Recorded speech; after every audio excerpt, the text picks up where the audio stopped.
Have you ever had the experience where you joined a support group, whether that was in person or online, and you showed up and you started to hear or read what all of these other caregivers were going through, and it kind of scared you? I received an email recently from somebody who said that she recently attended a support group and it scared her so much that she never returned. Yet she was telling me she's feeling lonely, she's not sure where to turn for help, and she would like to connect to other caregivers. So in this video, I want to share with you 3 very important things to keep in mind as you go through this caregiving journey. This is going to be incredibly helpful, especially if you are new to caregiving or you haven't yet really attempted a support group. But even if you've been at this for a while, I don't want you to forget these 3 things. Number 1, one caregiver's experience is one caregiver's experience. Even if you hear other caregivers say something similar happened to them, or you're seeing other people comment, just because another caregiver or other caregivers, a group of people, have experienced a certain symptom or challenge in caregiving, it is not a guarantee that you are going to experience the same challenge. It is not a guarantee that your person with dementia is going to have the same symptoms. People with dementia have different symptoms. Even people with the same diagnosis, the same age, and in the same stage, it's not a guarantee that everybody has similar challenges. Some people with dementia can stay very pleasant and joyful the entire way through the disease. Not everybody experiences agitation and anger. So just keep in mind, if you are hearing symptoms or challenges and you have not yet experienced them, but other people are talking about it, do not make that mean that is in your future. I remember when I walked through the door one day and my husband accused me of having an affair and tried to attack me. It might not be. Number 2, whenever you are in any online forum, support group, in-person situation, and people are sharing their experiences or sharing different tips, always keep top of mind, take what works for you and leave the rest.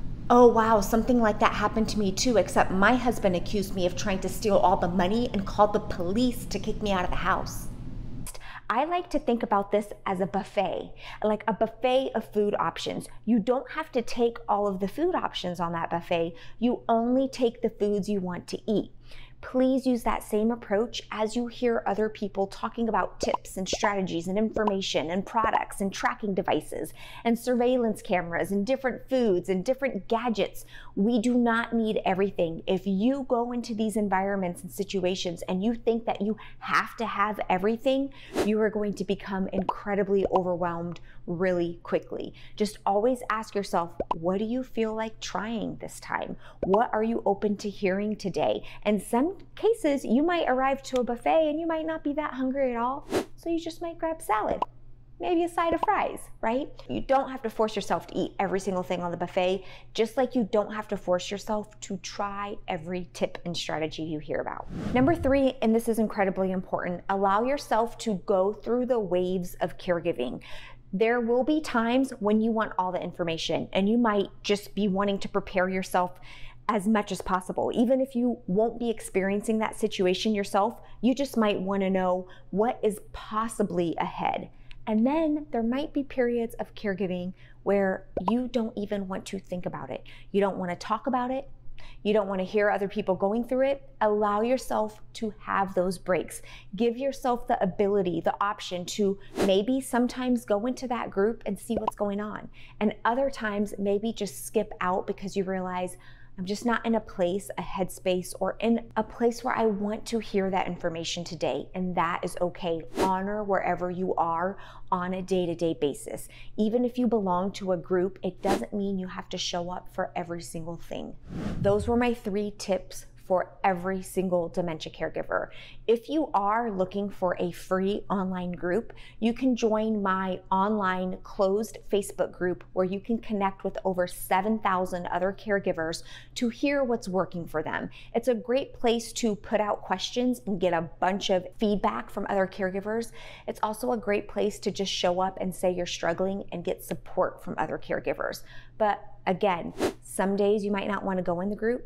Some days you might hear about challenges and situations other caregivers are going through. Do not make that mean you will be going through that as well. If you're looking for a more intimate group, one where I am actively involved, then you can check out my Dementia Care Club. It's for select caregivers only. There's a link in the description. You can read about it to see if you are a good fit.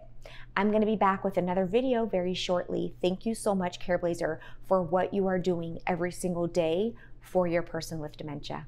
Okay, bye.